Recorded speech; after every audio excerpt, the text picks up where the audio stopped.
Projecteur des vraies voix. Les vraies voix Sud Radio, le coup de projecteur des vraies voix.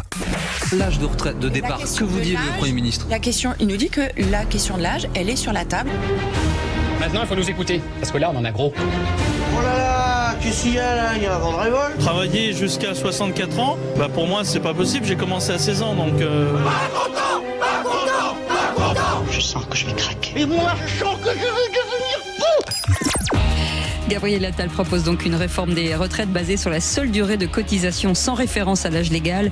Le président du groupe EPR évoque aussi une part de capitalisation et de la désindexation de certaines pensions. Alors parlons vrai, est-ce qu'une telle mesure pourrait débloquer la situation qu'on peut qualifier de bloquée sur la réforme des retraites avec l'échec du conclave? Et à cette question, faut-il remplacer l'âge de départ à la retraite par la durée de cotisation?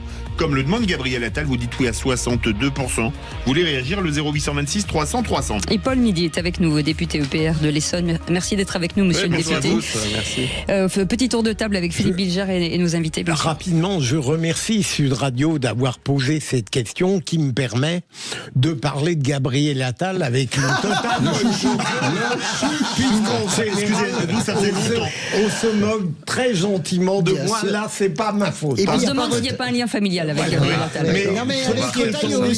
Je ne suis pas un spécialiste de tous les problèmes de retraite. Je constate tout de même que dans quelque chose qui apparaît relativement empreint d'un brouillard assez fréquent, la proposition qu'il fait ne me paraît pas totalement absurde. C'est comme si en réalité elle se débarrassait du problème de l'âge, qui est le problème qui suscite le plus d'antagonisme, pour aboutir à cette durée des cotisations. Ça me paraît pas absurde. C'est un artefact, c'est un artifice, c'est le retour de la retraite à points, si vous voulez, par la fenêtre. En réalité, qu'est-ce qu'il vous dit, Gabriel Attal? Il vous dit ok, il y a plus d'âge légal, mais les cotisations, on va travailler plus longtemps. Vous comprenez? C'est bien d'avoir l'ensemble de la phrase, mon cher ami député. Moi, j'adore ce truc qui consiste à dire regardez, il arrive, il est très fort votre ami Gabriel Attal. J'arrive, je sais, je lui dis moi-même, je me moque. J'arrive, regardez, c'est le bon sens in action, ok, on compte que les cotisations, on met de la capitalisation égale la réforme à point, je vous signale, on fait donc péter l'ensemble du système de répartition, mais ce qu'on dit un peu plus bas, mais au voce, c'est que combien de cotisations en fait? La réalité, il faut bien lire la phrase de Gabriel Attal dans l'interview des Échos, c'est on compte les cotisations à condition qu'on travaille tous plus longtemps. Donc 0 plus 0, la tête à Toto, la balle au centre, le problème n'est pas réglé. Allez, voilà. Jean Dorido. Et alors écoutez, les retraites, c'est un serpent de mer vraiment qui me fatigue depuis que je suis gamin. J'entends parler de ce problème des retraites, ça n'a jamais été... Vous êtes tellement plus jeune que nous, en plus, c'est vrai, imaginez-nous, et le pire, qui c'est que sommes vous êtes depuis le congrès de Tours. Vous êtes né au début des 30 Glorieuses, dans l'immédiate après-guerre en plus, donc ça fait longtemps. Imagine-nous qui sommes des vexer personne. Et c'est un fait que Gabriel Attal, c'est vrai, pour le coup, je rejoins Philippe Bilger pour une fois, il est quand même intéressant, c'est un garçon qui manifestement travaille, qui se donne du mal, et c'est vrai que toutes les propositions qui peuvent aller dans le sens de mettre un peu d'huile dans les rouages pour sortir enfin d'une façon ou d'une autre de cette espèce de truc qui s'autobloque, là, vous savez, c'est comme les ronds-points autobloquants, on a l'impression, au bout d'un moment, ça n'avance plus, donc ça va quand même dans le bon sens, me semble-t-il. Alors, on va demander à Paul Midi, qui est avec nous, un député EPR de l'Essonne, déjà de revenir sur cette proposition, de nous l'expliquer, et ensuite de commenter ce qui a été dit.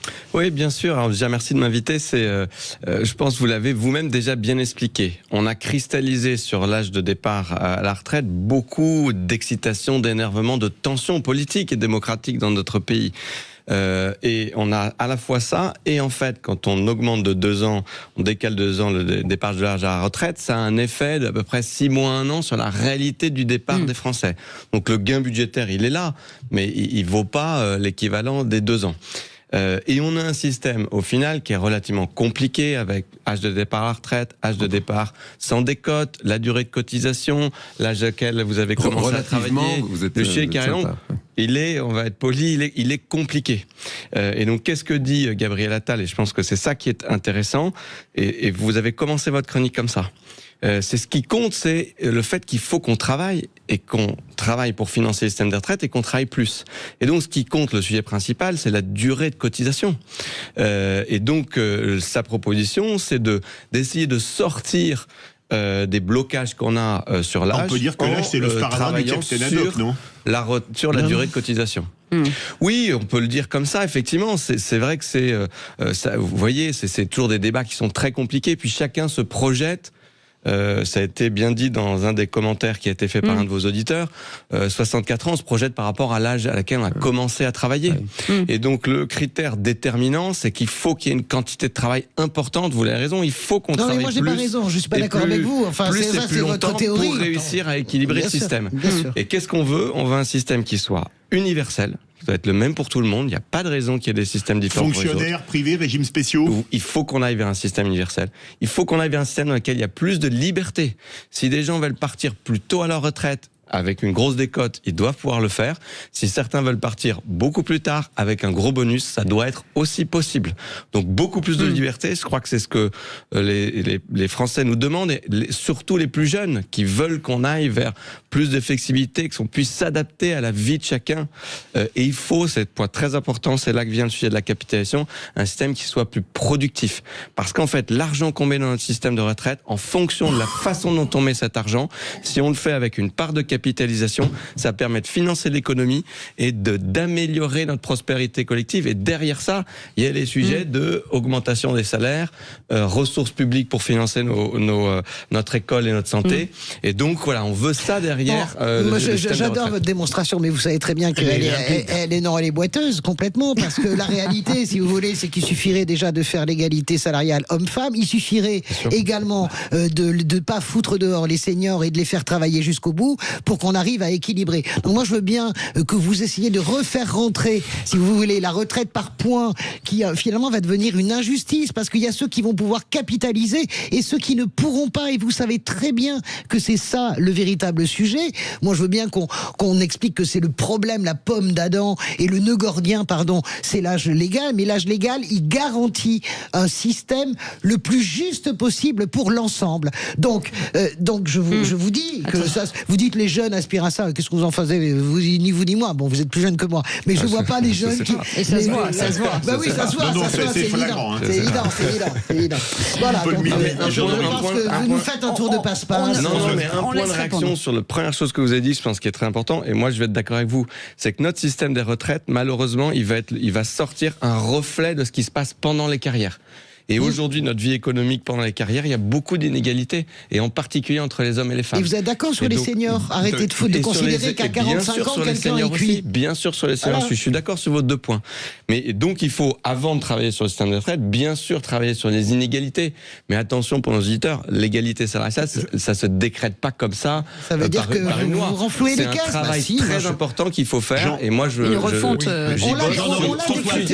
Par exemple, il y a beaucoup d'inégalités. Excusez-moi. Jean Dorido. Oui, alors, pardon, quand j'entends Françoise Degois, bien sûr que je suis d'accord avec Françoise, il suffirait égalité salariale homme-femme, mais il y a qu'à Faucon, ça marche pas. Je veux dire, il n'y a rien de plus inégal en France que la rémunération des salariés. Dans une même boîte, même diplôme, même job, les gens touchent pas pareil. C'est pas possible. Donc déjà, vous pouvez vous arracher les cheveux. En Europe du Nord, ils ont réussi. Pourquoi on n'y arrive pas ? Bien sûr que c'est un sujet qui me concerne comme tous les Français, parce que pourquoi ? C'est un fait, je paye une fortune à la CIPA. Vous voyez, je suis travailleur indépendant, profession libérale, et donc je paye une fortune pour. C'est pas. Alors on me dit c'est pour vous, non, c'est pour payer les personnes qui sont actuellement à la retraite. Et évidemment, vu qu'on est de moins en moins nombreux et qu'on est de moins en moins à travailler, je sais très bien mécaniquement que moi, de toute façon, je n'aurai pas le rapport de ce que moi je cotise. Et donc j'ai tendance à être pour la capitalisation. C'est vrai que quand je parle de ça, Françoise me dit Jean, quand même, c'est pas possible. Regardez la crise 2008, les gens ont intervenu aux USA. Oui, c'est vrai. Donc évidemment qu'il y a quand même, il faut mettre des grosses têtes sur le sujet pour mettre des sécurités. Enfin, je pense qu'on a quand même suffisamment d'intelligence en France pour pouvoir nous sortir un système.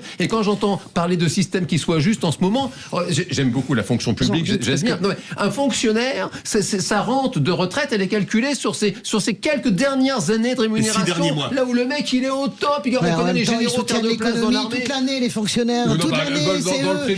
Mais non, excusez-moi, c'est les Excusez-moi, 6 mois contre 25 ans, c'est quand même un gros écart. Ça, c'est un peu en train de changer. Ça, c'est le premier point. Je voulais réagir sur la retraite par capitalisation parce qu'il faut bien comprendre que c'est un système qui est 3 à 5 fois plus efficace que la répartition, compte tenu de notre démographie. C'était pas vrai dans les années 50-60, mais dans le monde dans lequel on est en train d'aller, compte tenu de la démographie, c'est 3 à 5 fois plus efficace. Il y a des économistes qui ont fait le calcul avec une personne au SMIC qui aurait commencé sa carrière dans les années 80 et qui aurait cotisé dans un système par capitalisation versus cotisé dans un système par répartition, le système dans lequel il a cotisé toute sa vie. Et au final, c'est 3 fois plus, c'est 2 à 3 fois plus la pension de retraite qui est touchée en fin de carrière. Écoutez, on connaît parfaitement ces modèles.